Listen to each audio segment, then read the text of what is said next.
Boa noite a todos. Obrigado, Pedro e Arquiplus, pelo convite. Obrigado a todos que fizeram as apresentações antes. Eu queria também trazer algumas reflexões. Como o Rainer, eu acho que seria legal, de alguma maneira, não apresentar projetos ou não falar de projetos específicos, já que essa discussão está acontecendo dentro de uma exposição que já está apresentando uma série de projetos super interessantes, inclusive que estão lá embaixo.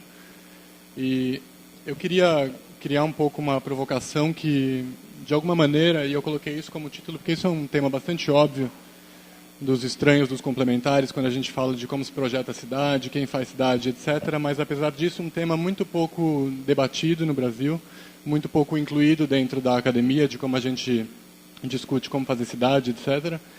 E para puxar um pouco a discussão de alguma maneira para o desenho da cidade a partir das estruturas que a gente construiu. Então, quando a gente olha para uma imagem como essa, no Rio de Janeiro, e que a qual as pessoas estão sujeitas o dia todo, a gente construiu uma cidade para o carro, tem suas razões históricas, e a ideia é tentar pensar um pouco, ou provocar vocês para pensar o que dá para fazer com isso. Isso não é só um símbolo necessariamente de alguma coisa ruim ou que não funcionou, mas é também um asset, é uma coisa que a gente tem resultante desse processo e que tem bastante potencial, ou pode ter bastante potencial. E aí, para discutir a cidade sustentável, eu acho legal trazer essa reflexão, porque, na verdade, a gente construiu muita coisa, e parte dessa discussão da cidade sustentável diz respeito a isso. A gente vai construir mais ou a gente vai olhar para o que já está construído para ver como transformar essa massa construída? Porque, na verdade, muita energia e muito CO2 é desprendido também da construção. Então, o que a gente vai fazer? Vamos construir uma cidade inteiramente nova e verde, como se diz, ou vamos esverdejar, de alguma maneira, a nossa cidade e transformar o que a gente tem para que ela funcione, para que ela seja mais humana, para que ela seja mais ecologicamente responsável, para que as emissões diminuam, etc., mas que ela seja também, acima de tudo, funcional, para que o metabolismo dela funcione, fazendo referência à primeira palestra, e para que as coisas comecem a funcionar de forma um pouco mais sistemática. Aí eu trouxe uma imagem de provocação do Le Corbusier, quando veio ao Rio de Janeiro, e um desenho, então, dessa cidade absolutamente controlada, que é uma imagem de 1929, que é exatamente o que a gente continua construindo. Então, apesar de fazerem pelo menos 80 anos que isso foi desenhado, por que a gente continua fazendo isso? Né? Quais são os instrumentos que a gente usa para planejar? E no final eu quero discutir um pouco e chamar um pouco a atenção para instrumentos que estão sendo criados. A gente viu alguns deles até na apresentação anterior, para pensar então quais são os mecanismos econômicos, políticos, sociais, para que a cidade possa ser vista mais como rede, talvez, e menos como sistema, que é isso, menos controlada, e tirando proveito do potencial social e do material que já está construído para desenvolver. Então não é uma cidade imagem para ser apreciada, mas uma cidade para ser vivida, para ser experimentada. Aí eu trouxe uma outra imagem de São Paulo, porque eu acho que no caso de São Paulo o desenho dele é ainda mais radical. E resulta que a gente construiu então essas cidades rodoviaristas, e aí a gente está falando de estrada, então a gente está falando do óleo, do petróleo e exatamente da infraestrutura que dá o suporte para esses carros andarem livremente. Essa é uma imagem do Nelson Con. E daí uma outra imagem que junta duas redes. Aqui a gente está falando da rede construída para o carro e dos reservatórios de água que foram construídos em São Paulo, e tem uma série deles. Esse trabalho é um trabalho de pesquisa do MMBB que chama Water Voids, que foi exposto, eu acho que em 2007, na Bienal de Roterdã, e que chamou a atenção para o potencial dessas áreas. Então, como transformar isso e tirar proveito do desenho para que o desenho de cidade não seja tão pobre como a gente tem construído ele. Ainda que a gente saiba que muitas cidades tiraram proveito do desenho da infraestrutura para desenhar espaços com qualidade, no Brasil a gente fez isso muito pouco ainda. E daí tem uma série de experiências ou brincadeiras para fazer um pouco de referência à história e à exposição. Então, a cidade construída para brincar, né, e com todas as formas de subversão, ou métodos subversivos para que a estrutura, aparentemente rígida, possa ser transformada. Então, é uma estrutura, aí é Nova Babilônia, do Constant, então uma estrutura sobreposta à cidade, que é uma coisa um pouco absurda de alguma maneira, mas que criaria então as condições para que os seres humanos pudessem criar situações. Essa é uma imagem do Dioxiades para o Rio de Janeiro, e que tratava também de tentar organizar a cidade numa escala macro. Todos esses projetos... Está super ruim aqui, né? Todos esses projetos foram feitos numa época em que o mundo estava explodindo na população, então que a discussão era o que a gente vai construir de novo. E acho que agora a gente chegou no momento em que no Brasil e não nas cidades africanas, por exemplo, a cidade está construída, as populações diminuíram o ritmo de crescimento, em algumas cidades ao menos. Rio de Janeiro e São Paulo são exemplos disso, então são cidades em que dá para reestruturar. Aí os desenhos do Yona Friedman para Vila Espacial, né? Que juntam então as duas escalas e daí juntam a vontade de controlar de alguma forma e desenhar uma estrutura sobreposta à cidade e ao mesmo tempo uma série de desenhos referenciados à escala local que lembram de alguma maneira muito as favelas do Rio de Janeiro, porque estão nos morros, e que lembram porque você tem todas essas estruturas absolutamente reconhecíveis e autoconstruídas. E aí, se na década de 60 a gente já estava falando, ou já estava falando do potencial da autoconstrução, né, para replicar e para aumentar o tipo de impacto que se faz na cidade, hoje em dia isso se transformou uma realidade absolutamente plausível. Aqui alguns desenhos, eu vou passar rápido, do Yona, mostrando então como as pessoas na escala local podiam ser empoderadas para construir elas mesmas. E eu trouxe essas coisas para voltar para o Rio. Então aí está uma imagem do Morro Dona Marta. Em 2013 eu estive aqui no Rio para fazer uma série de visitas e estudos dentro do trabalho de curadoria do prêmio, do qual o Pedro falou no começo. E daí o que a gente vê dessas imagens e de tantas outras aqui é que o status quo, a forma como a gente está planejando até hoje no Brasil, nas grandes cidades, para enfrentar esse desafio grande, que ainda reurbanizar favelas, providenciar habitação para todo mundo, etc., ainda é uma forma muito de cima para baixo e muito pouco preocupada com o tipo de desenho que vai ser oferecido. O que era isso? Uma barata? Living in the Tropics.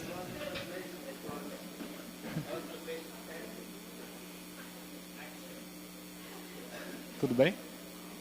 Mais ou menos, espero. Pode ir? Bom, e daí o legal dessa imagem, de alguma maneira, é porque como ela mostra de cima e ela abrange uma área um pouco maior, você consegue ver exatamente o que esse desenho faz. Então ele cria uma série de resíduos urbanos, então são áreas que não estão construídas e que têm um potencial muito óbvio de expansão, e isso acaba acontecendo com o tempo. Por que não fazer um desenho compreensível desse espaço inteiro em que o desenho desses espaços e a apropriação desses espaços talvez possa ser contemplada pela própria população? Então aí tem uma diferença importante de atitude, né, do planejador que controla. Essa é uma foto do Le Corbusier com o plano de Chandigarh na mão. E um outro projeto, que é um projeto de Berlim, do Raum Labor, que é essa bolha de ar que cria um espaço de forma temporária e que cria então a possibilidade das pessoas conversarem, de existir uma espécie de centro comunitário da vizinhança para as pessoas decidirem o que elas querem. Então, primeiro essa questão de trazer as pessoas à mesma mesa para conversar e depois de construir um espaço de maneira temporária embaixo de uma infraestrutura dessas que a gente construiu na cidade, que imediatamente mostra o potencial para ser transformado em outras coisas. E aí uma outra imagem, isso é na Maré. E o que vocês estão olhando lá embaixo é um projeto que se chama Pontilhão Cultural, e que foi um dos projetos que ganhou o prêmio em 2013, e que é muito bacana também porque mostra exatamente essa articulação. Então, como é que acontece quando essa infraestrutura monstruosa cruza esse lugar que tem tão pouco espaço coletivo? E a gente estava olhando muito mais aqui para o tipo de aliança, como é que as pessoas chegam para fazer esses passos. Então não tinha nenhum arquiteto que chegou a fazer esse desenho, isso tudo foi organizado pela comunidade, mas toda essa estrutura e essa construção da rede que está embaixo, que acontece antes de um projeto talvez, nesse caso o projeto acontece a partir disso, durante, é processual, mostra de que maneira essas coisas podem acontecer quase que espontaneamente na cidade inteira, e o tipo de potencial e espaço que essa infraestrutura construiu, né? Aqui é um telhado, porque cruza esse espaço num lugar que é super denso e que ficou não construído porque existe um contrato de gerenciamento, esse lugar tem que ser cuidado e não pode ser ocupado. Então esse tipo de coisa só acontece na hora que a população tem uma reivindicação, vai falar com eles, com a concessionária responsável, para que a articulação comece a acontecer. Como esse tem um monte de outras reflexões, daí a gente começa a pensar das duas escalas, né? Então, como é que a gente pode fazer, ou será que a gente pode redesenhar toda a infraestrutura da cidade com base no tipo de coisa que as pessoas fazem na frente da casa delas, quando elas põem a mesa na frente para comer, ou quando elas se organizam em um projeto desses para criar uma quadra de tênis, para organizar uma escola, enfim, às vezes falta de tudo. Então, até qual escala a gente consegue descer para entender quais são essas coisas para rearticular? E daí eu trouxe algumas imagens só para ilustrar. Esse é o Garrido Box de São Paulo, é mais uma dessas imagens que torna muito claro a forma como essas duas coisas compartilham o mesmo espaço e a forma como elas são complementares. Aqui o Minhocão, para mostrar essa situação tão recorrente nas cidades embaixo do viaduto, né? Aqui um exemplo, é um outro espaço do Garrido, eles têm algumas unidades em São Paulo para bicicleta. Esse espaço não existe mais, foi substituído depois por um estacionamento. Ele não era sempre assim vazio, tinha muita gente utilizando ele à noite, principalmente. Aqui um linhão, que é muito legal, porque isso cruza São Paulo inteiro, e aqui esse lugar já está em obras. A gente só tem a única referência da resistência humana é esse rapaz. Antes dessas obras acontecerem, muitas dessas áreas, quando essa linha cruzava áreas residenciais, principalmente quando eram favelas, os espaços começavam a ser ocupados. Eles não podem ser ocupados porque são faixas de servidão, mas as pessoas começavam a criar jardins, começavam a criar uma série de coisas para ocupar esse espaço, para usá-lo de acordo com as necessidades privadas e coletivas, às vezes. E, na verdade, o que a gente usa como planejamento, a forma como a gente constrói a dinâmica, né, de como a gente vai implementar uma imagem que foi criada no escritório de arquitetura, ela destrói tudo isso. Então, isso é muito mais uma chamada, talvez, para a gente... O que a gente faz, né? Como é que a gente pode lidar com essas coisas de forma mais completa, talvez mais incorporada, para que as pessoas participem e para que os projetos não sejam aberrações projetadas da cabeça de um arquiteto no espaço, e sim estejam articulados. Então, esse é um projeto em São Paulo, feito pelo metrô. O metrô em São Paulo, desde a década de 70, tentou articular algumas estações com os espaços do entorno a partir de praças. Uma ideia também bastante moderna, de controlar o espaço, etc., mas que aqui foi subvertida pelas próprias condições desse espaço. Então, na ponte que tem logo do lado, tem uma feira que funciona todos os domingos, então automaticamente esse espaço se transforma. São Paulo tem centenas dessas feiras. Além disso, o rapel acontece em todo o tempo na outra ponte, né, na ponte que está olhando para essa, criando então uma situação muito rica, com uma série de atividades que acontecem e que estão subvertendo ou reutilizando ou encontrando outras formas para ressignificar essa estrutura que foi projetada para ser monofuncional, mas que, obviamente, no momento em que começa a ter interação, começa a mostrar que pode ser muito mais do que isso. E aqui o famoso Minhocão, eu não sei se ele está nos jornais por aqui também, mas que é uma infraestrutura construída no período militar em São Paulo, unicamente para o carro, e que é fechada nos fins de semana e à noite, e por isso recebe pessoas. Eu vou correr todos os dias no Minhocão, ou quase todos os dias à noite, e me lembra muito, inclusive, o Calçadão de Ipanema, apesar de não ter a praia, de não ser tão lindo, pela quantidade de pessoas que passam por ali, pela tranquilidade das pessoas e por como elas gostam de estar ali. Porque está numa região muito central da cidade, onde tem muito pouca infraestrutura de lazer, e de repente você tem uma linha com quase 3 km, são 2,7 no centro da cidade, exclusiva para pedestre. São Paulo é muito mais selvagem com o pedestre do que o Rio de Janeiro, eu acho. E aí, de repente, você pode cruzar todo esse espaço sem se preocupar em nenhum momento se um carro vai te atropelar, ou se alguma coisa vai acontecer ou não, e tem uma série de coisas acontecendo. Naturalmente, as pessoas vão se apropriando dos espaços. E daí a discussão não é se isso vai virar um highline ou não e tudo mais, mas acho que tem um argumento muito forte, se vai ser demolido ou se não vai. As opiniões se dividem. Eu nem trouxe... A gente fez um projeto em 2006 exatamente para um concurso para esse lugar, e eu não queria discutir projeto, mas discutir, na verdade, o que tem de bom, o que tem de ruim. Vale a pena também descer ao térreo para tentar entender que tipo de espaço foi constituído ali.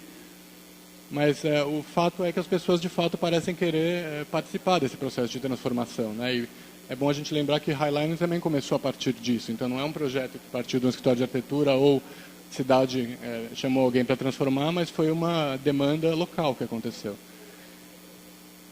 Então, uma das coisas importantes eu acho que é pesquisa. E daí eu não vou apresentar nenhum dos trabalhos, mas esse é um primeiro livro que eu organizei sobre São Paulo e que analisava 18 iniciativas dessas. Então, como é que infraestrutura vem sendo reestruturada, reorganizada, ressignificada em São Paulo. Na sequência, a gente produziu um outro livro que faz essa reflexão sobre outras cidades. São 5 cidades, e isso foi feito em cima da base do prêmio, sobre o qual eu falei antes. E aqui tem Mumbai, Cidade do México, Istambul, São Paulo, espera que eu me perdi agora. Cidade do México, Istambul, São Paulo.